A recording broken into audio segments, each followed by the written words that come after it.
pala yung ireregalo ko sa kaklase ko na nabunot ko sa exchange gift. Ang laman po pala nito ay sponge. Ipaprank ko po kasi siya. Tapos titignan nga po natin kung ano po yung magiging reaksyon niya. Eto nga at nilagyan ko na nga din po ng pangalan.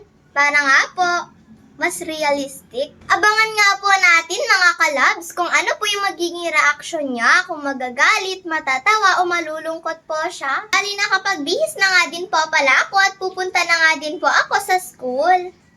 Eto nga at lumabas na nga din po ako mga kalabs dahil papatawirin na nga din po ako ni mama. Hindi ko na nga po maisasabay yung pinsan ko dahil si tita na nga lang daw po yung magsasabay sa kanya.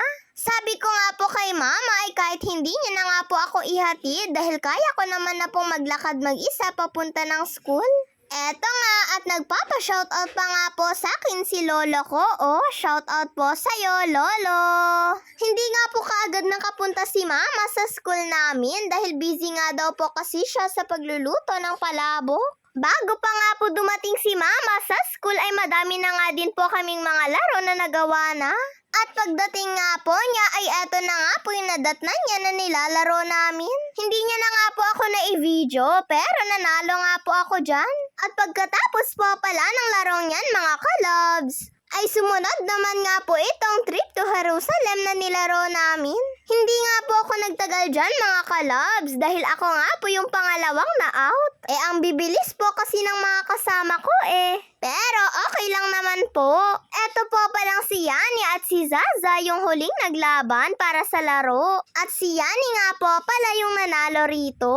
O diba, hindi po halatang may lagnat siya? Kagabi pa nga lang daw po kasi niyan ay masama na nga daw po yung pakiramdam niya. Mabuti na nga lang at na-enjoy niya pa nga din po mga kalobs. Sumunod naman po palang naglaro yung mga boys. Buhat-buhat pa nga po ni tita si baby Tony Sinama nga po kasi siya nila tita at mama dito sa school dahil hindi nga daw po siya kayang bantayan ni nanay. Mabuti na lang at hindi nga po siya natatakot kung sino nga po yung may mga gustong magbuhat sa kanya. At nakangiti pa nga po siya palagi. Sumunod naman po pala naming nilaro ay eto nga pong pasahan ng transparent na baso. Hay nako mga kalabs, kung kailan isa na nga lang po yung maglalaro sa amin ay nalaglag pa nga po yung baso. Ayan tuloy at yung mga boys nga po yung manalo. Kung tutuusin naman po kasi ay nakakakaba nga po talaga. Lalo na nga din po kapag po mga ganitong palaro.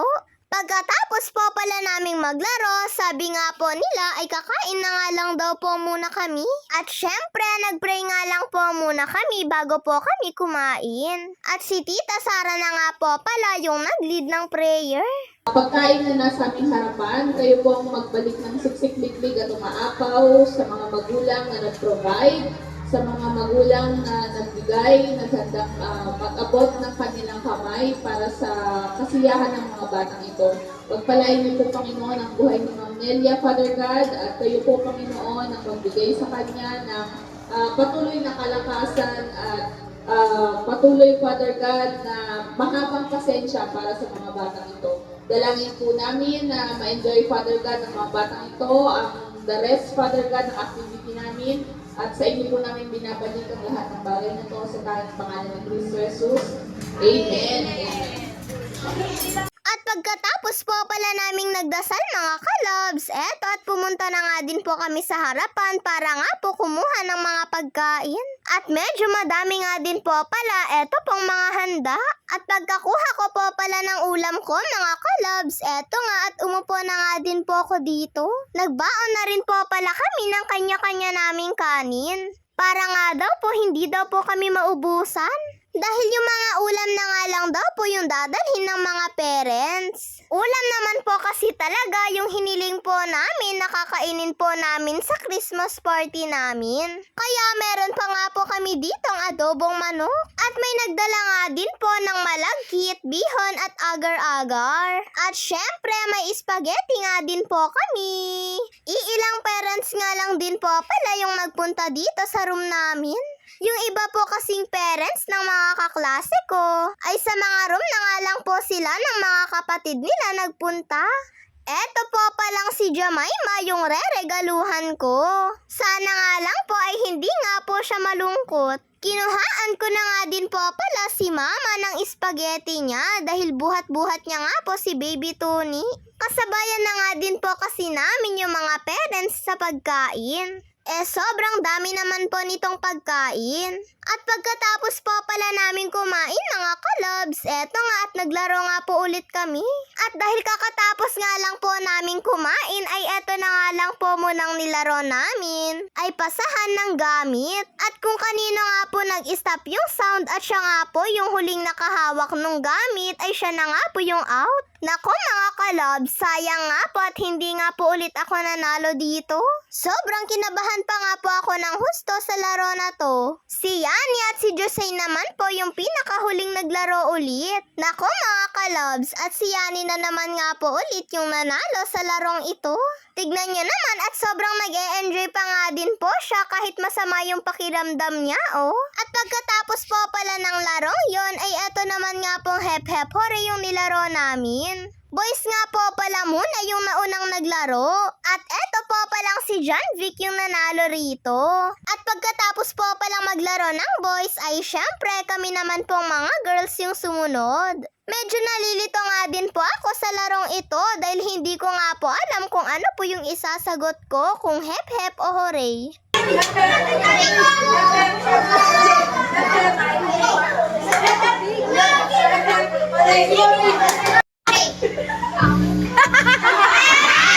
Okay, manalo si Lizette. At nanalo nga po ako mga kalobs, kaya eto nga at kumukuha na nga din po ako ng premyo. At yung sumunod naman po pala naming laro, magtatanong nga po si Tita Sara at dapat nga po sabay nga po kaming sumagot nun at dapat nga din po ay parehas po yung sagot namin. Natatawa pa nga po kami dito sa unang naglaro dahil sobrang nakakatawa nga po yung sagot niya. At kami naman po pala ni Yani yung sumunod. 2, 3 ang tanong.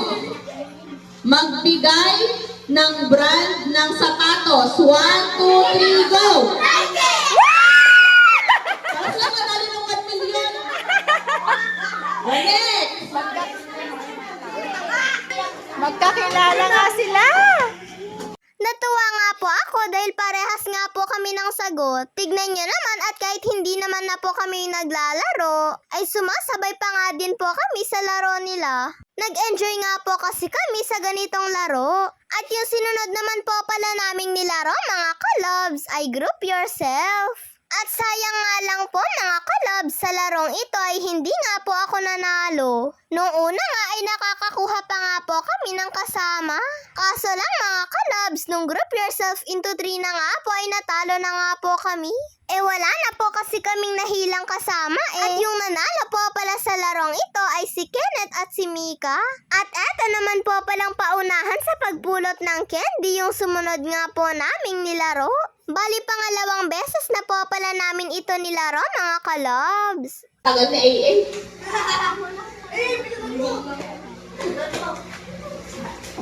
Kamay sa kamay.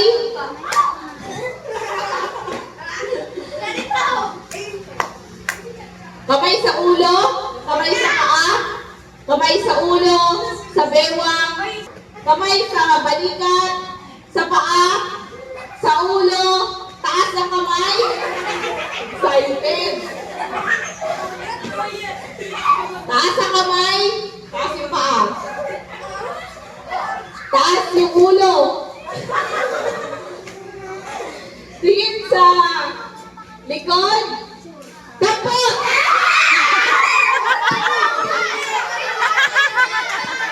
At nagpalaro din po pala si Ma'am tungkol nga po sa subject namin. At kung sino nga po yung tama yung sagot ay may premyo nga po. Pagkatapos, eto at sumayaw na naman nga po kami. Bali pangalawang beses na rin po pala namin itong sinayaw.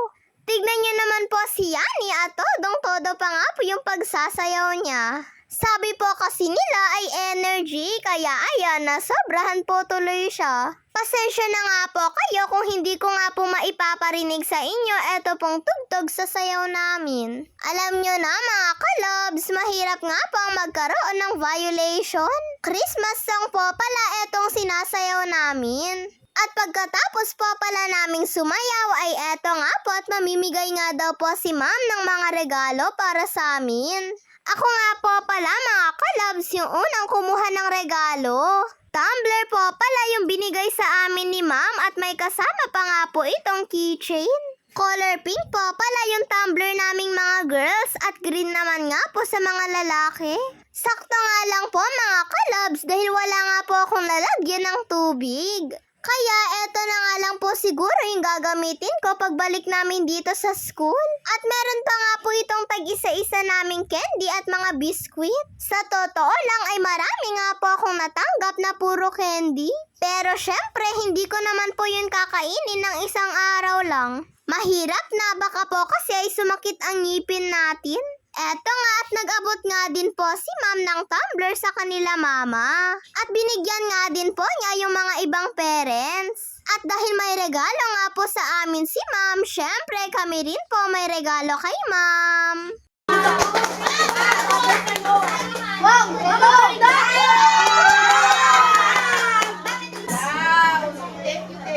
At eto na nga po mga kalabs, naibigay na nga din po namin yung mga regalo namin sa isa't isa.